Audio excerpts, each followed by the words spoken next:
Hello, my name is Charles, and in today's video, we are going to be talking about nightly reviews. Now, this video is aimed at being of service to you guys. It's aimed at improving well-being, hopefully helping, hopefully helping people who watch. And so I'm going to paint a little picture. All right, I'm going to paint a nice little picture. We're going to imagine for a second that we are aliens, right? We're going to do a little thought experiment where we are aliens, okay? Let's do this. Let us do this. So let's imagine for a second, right, that you are an alien and you are looking at planet Earth and you're studying human beings. Those are your guinea pigs. All right. And you are told by your, alien master lord or whatever that human beings, they're conscious beings and they can experience suffering. They can experience joy and well-being and love. And you are also told that they are the highest, greatest intelligence on the planet, that their brain is the most complex instrument on that planet. And that's what you are told. And so you're studying a human being, right? And those are the facts you're given as the alien. Your overlord told you those three simple things, right? They're the most intelligent, they can experience suffering, and they can experience love and well-being. And that they, and so you're tasked with studying them, right? And understanding them, their life process. And so if we go back to paint here, and you're that alien, well, you would imagine, right, that, the little baby, right? This is a baby. You imagine that, the baby right here, you're like, okay, well, if they're the most intelligent and they can experience love and well-being, but they can also experience misery, and you're like a baby, well, they just started out, right? If it's the beginning of the organism's lifespan, then, maybe they're at 5 happiness points, right?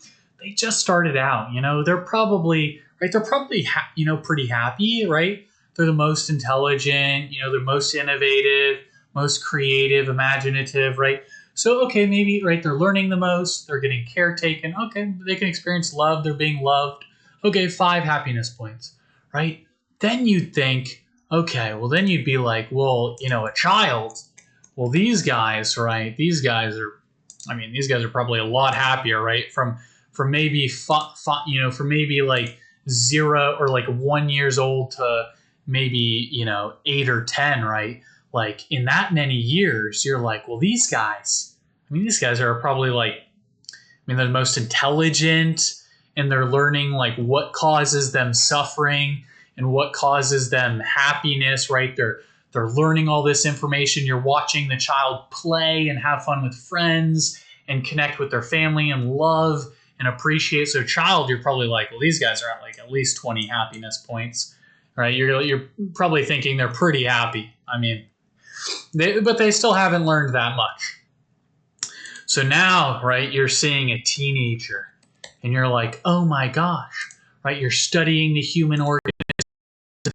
These guys get more of their hormones activated and they get more of their brain activated, right? More of it's developed. They now have like greater hormonal changes. The guys have testosterone. They can flirt with the girls, and right, they're learning all these things in these little schools they set up.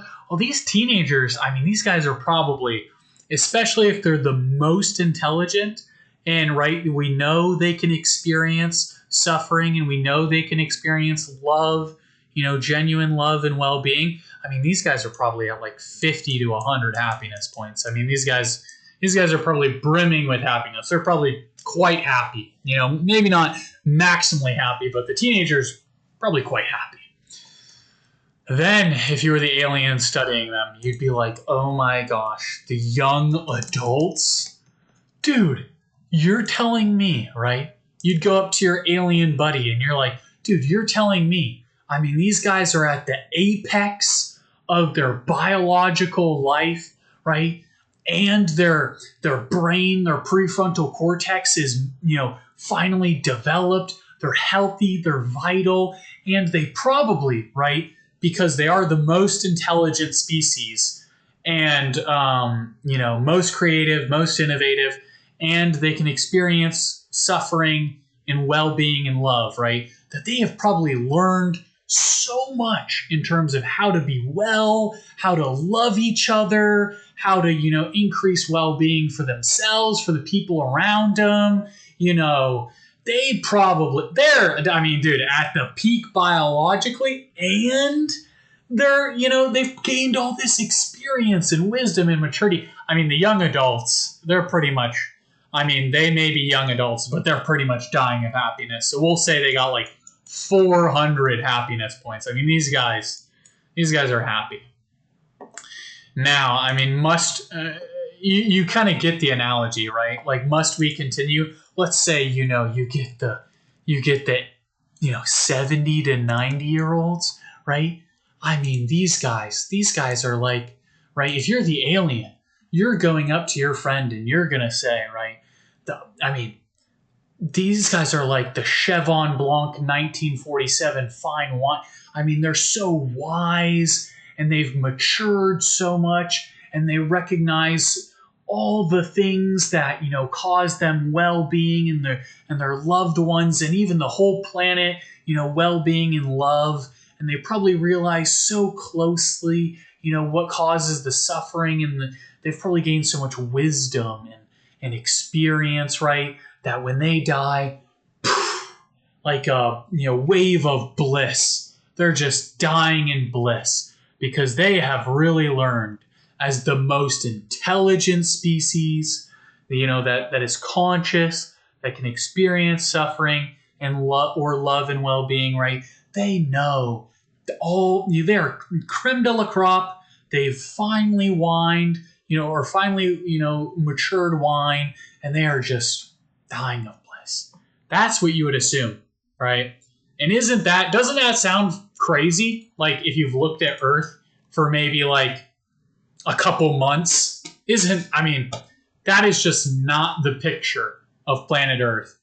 But it would be the most sensible, logical. It'd be what you'd naturally assume. What you like if you were just an outsider looking in on Earth, on humans, right? And you didn't get to like live the game of human life, you'd probably be like, with just those facts and premises and just, maybe examining humans for a little bit, you'd be like, well, these guys should just be the happiest human beings, the happiest beings, there ever darn was. But that's just not the case. And isn't that crazy? And so we're going to be a part of the solution. So join me in being part of the solution. First, simplest thing we can do is something called nightly reviews. Nightly reviews, right? Because and this is the one belief, right? You only have to have one belief, right? I am a Christian who believes in the unconditional love of Jesus, and the fact that he loves me no matter what, and I can spread that unconditional love to others as I'm in this temporary buying pass. But this is only one belief you have to accept, and it's not a religion, it's not a doctrine. There's literally only one belief you have to accept, right? All the political ideologies, science, religion, philosophy, math, right? Just one belief. All of it you can throw out the window. It's just one belief to do these nightly reviews. And that is that you are, whether you admit it or not, you are searching for well-being, right? Well-being, we can call it love, we can call it happiness, whatever you want, right? We'll just use a neutral term. You're searching for well-being and you're avoiding or trying to remove the causes of suffering. So all you're trying to do, right, if we just, if we remove all the, ways of doing it, the particular manifestations of what you think causes well-being, right, if we can just, for a moment, agree, this is all we have to agree upon to do these nightly reviews, is that you're searching for well-being and you don't want to suffer. Whatever way that looks like, it's pretty much what you're searching for, right? If you could, and the way you know this, right? Let's say you're like, well, Charles, I'm a skeptical person, so I don't know if that's really what I'm searching for. If you right now just had an instant wish granted, and you could decide to be the happiest in whatever way you thought happiest meant. You could just be the happiest of whatever that is, right? If it means the most healthy, it means the most money, it means the most, dopamine, literally whatever you think happiness means. If you could just be in the greatest good you could imagine, right? And all you had to do was just snap your fingers.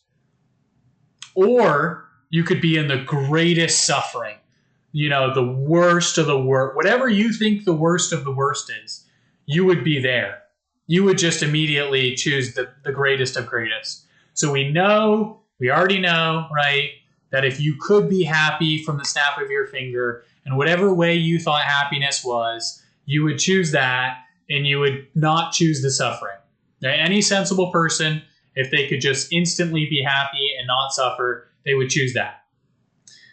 So we know fundamentally we're after well-being and suffering. And so, okay, how do the nightly reviews work? We're finally getting to, the meat and potatoes. So there's 2 questions. We're going to do the most, straight to the point way of handling this. There are basically 2 questions you're going to ask yourself, and there is, maybe 2 steps for these questions. First, you're going to be like, what made me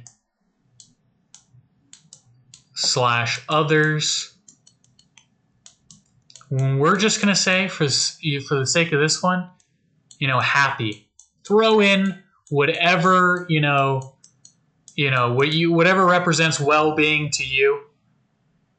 You just throw that in there, right? You could say, what made me and others experience more well-being? You could say, what made me and others more blissed out, right? Whatever, more chill, whatever word you want to use for well-being here. I'm just going to use happy, but right, what made me and others happy today? That's what you're going to, right? You're going to grab a pen and paper, and you're going to write that question down. And then you're going to do, one simple step when you answer this question. You're just going to be as descriptive as possible, right? Because if we truly are the most intelligent species, right? Ideology aside, right? If we are the most intelligent species, right? We got this big prefrontal cortex. We got all these, we can imagine great stories. We can write Beethoven's symphony. We can do all these incredible things as human beings, right? If we can do that, then we can use our intelligence to be, happy, and we can use our intelligence to avoid suffering. We're getting straight to the point of the matter. Like, what do we want to do here on Earth? We want to be well, and we don't want to suffer. So this is the first step for that. So we're going to be as descriptive as possible when we answer this question. What made me / others happy? And so what does that look like? That looks like this. That looks like the sights, the sounds, what you were feeling, thinking, how you were relating, to the environment, people, people. You're going to look at, you're going to describe everything about the situation. in which, you can even, if you're a lazy person, right? No shame, no shame. We're not going to play the shame game. If you're lazy, you can just make it one thing. You could just every day, if you only, you're doing more than like 95% of people. Most people go to bed and they're scrolling on their phone, looking at TikTok and YouTube. They're probably like wishing they were asleep, maybe stressing about like some future project. They're miserably trying to fall asleep half the time. Or sometimes maybe they're really happy going to bed. Or, some people gorge themselves on food before they go to bed. You're maybe in like the top 10% of like, sensible people on the planet if this is what you do as you're going to bed, either in your head or on paper. And so, you're doing pretty well, even if it's just one thing. Pat yourself on the back. It's a good deed right there.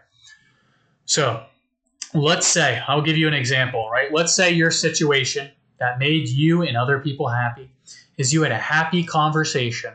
You made someone happy in conversation, going for a walk, walking your dog today. When you were walking with your family member or your loved one, your person you're devoted to, you made them happy today. And it was a 30-minute walk and you were really happy and you felt the sun on your face. You could smell, the nature around you.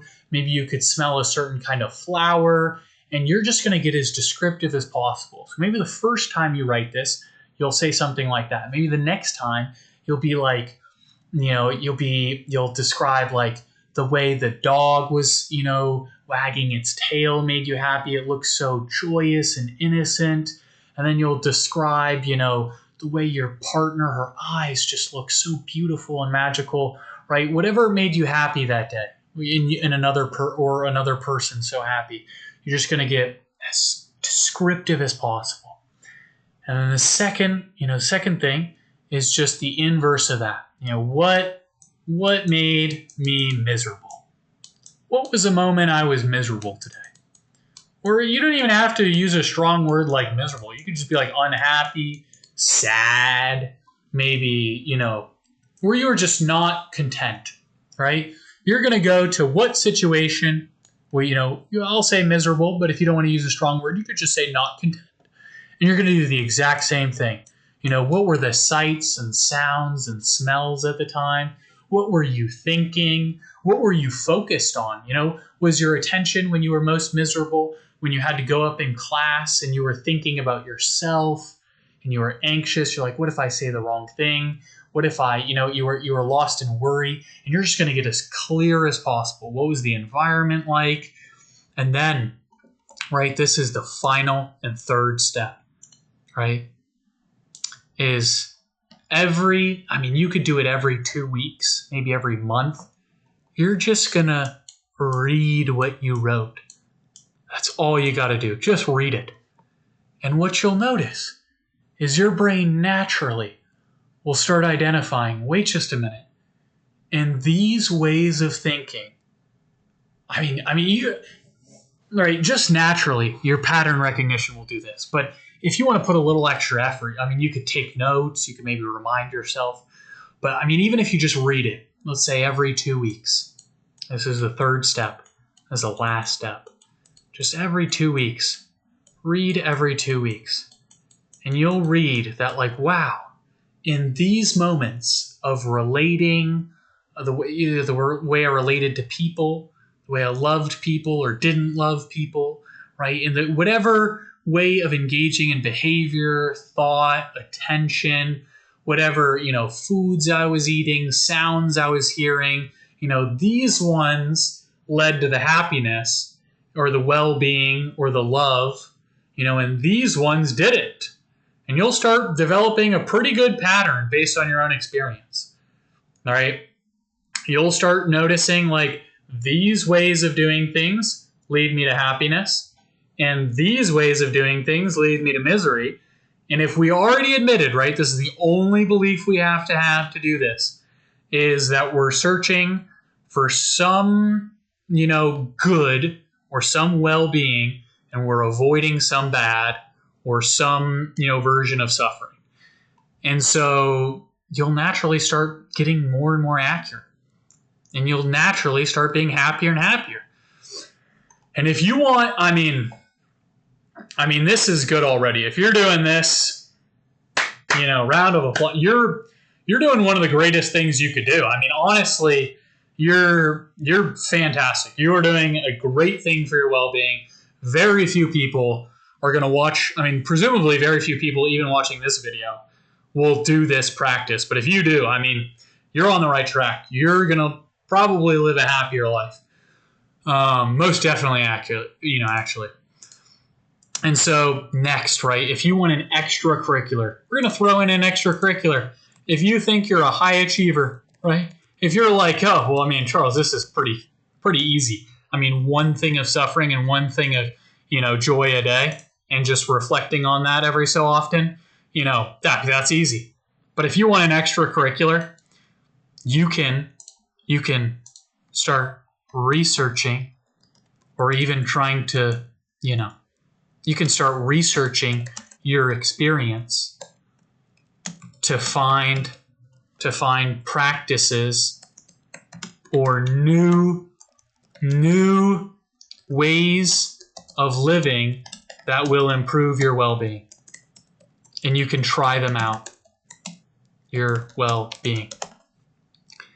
I mean, yeah, this one, right? If you're doing this, if you're doing that, that's an extracurricular, right? If you're researching new ways to be well, and then you're actually trying them out and you're writing them down and you're like, that one worked, that one didn't work. You're pretty much doing the fundamental aim. Like, you are on the right track to a happy life, to a well-lived life. And so if we go back to our final alien, or to our beginning alien analogy, right? With this practice, right? I know this may seem highfalutin or extra or whatever, but just understand the gravitas of kind of this moment. If you, up until this moment, right? If you are in doubt, if you are really antagonistic, you want to comment on this video that I'm an idiot, I have no idea what I'm talking about, and you want to, judge or get mad or whatever you want to do, right? Or maybe you want to click off and you're like, dude, this is stupid. I'm not going to do this. I'm going to go look at Instagram Reels, right? If that's your mindset, then just consider this for a moment. You are temporary. And not in an intellectual way. If you're above the age of, let's say, even if you're 18, right? Let's look at you're 18 years old. And you're a fresh young adult, right? If it was guaranteed, right? We'll use two thought experiments.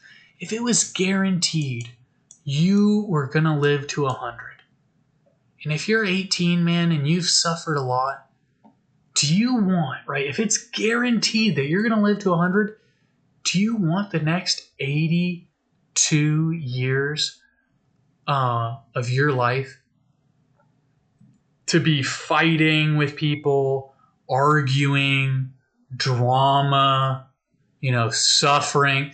I mean, do you, like realistic? I mean, do you want to be, miserable in any way? I mean, if you could avoid any of the unnecessary misery, would you not want that? And then, if you were guaranteed to live to 100, you knew no matter what you did, right, you were going to live to 100. I mean, hopefully at 18, right, you'd be like, wow, if I've already experienced this much suffering, then maybe I could wake up now to the fact that, and at least have some hope that maybe I don't have to suffer that much as I go on and on and on in the years. Like maybe there's ways that I can, without believing, any particular ideology, just from my own experience, writing down day in and day out, like every night, maybe for 5 or 10 minutes, what led me to joy and what didn't, I could reduce some of the unnecessary suffering. Because why would I want to go through, if I was guaranteed to 100, why would I want to go through that and suffer more and more? That sucks, right? You wouldn't want that. And if you used another analogy, right? Let's say you are 30 years old. And you're 30 years old, man. And you're having that midlife crisis, or maybe you're 35, right? Or even any age, right? And you think, right, because you're about to click off this video, or you think what I'm saying is dumb, or stupid, or a waste of time, or too hard to focus, right? Just ask yourself, if you really think you're intelligent, has your life gone the way you planned it? Right? If you're truly, right, without a shadow of a doubt, just honestly to yourself, you are content, right? You could honestly say, on a lie detector test, on most days, maybe 90-95% of days, I am well, I am happy, I'm loving others, I'm creating well-being, right? You're genuinely content. You're doing so well and you're content. But if you rationally, right, you're listening to your thoughts and you're like,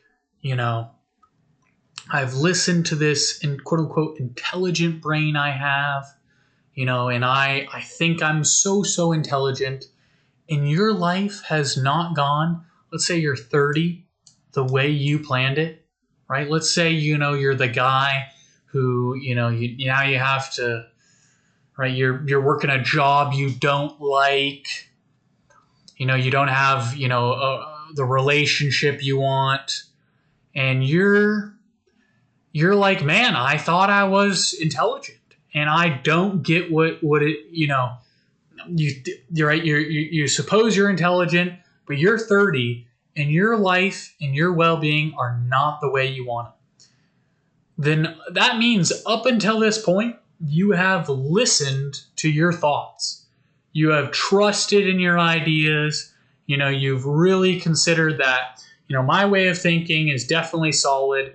But if it really was solid in your own rational analysis, you can click off this video and just think about it for maybe 10 minutes. If your rationale and your line of thinking was so solid, and you're 30 and your life is not going the way you want it to, then wouldn't it be kind of sensible to be like, maybe I have something new to learn and try? Maybe my thinking isn't always the best. Maybe it's, right, even if you don't want to, hurt your ego too much, like, maybe my thinking 80% of the time is good. But maybe I got to learn something new, because if I'm 30 and I'm really not still well, right, maybe I got to learn something new. And so those are two good, reasons to be like, maybe I should try this out. And my genuine, sincere hope is that if we go back to that wonderful alien analogy, that, from 10 to 20 to 30, 40, 50, 60, and so on, right? That our happiness and our well-being can go up and up and up and up and up and up and up and up and up and up and up. And our, misery, let's say misery is red, goes down and down and down and down and down and down and down and down and down and down. And by the time we are older, we are just dying of bliss, contentment, wisdom and joy.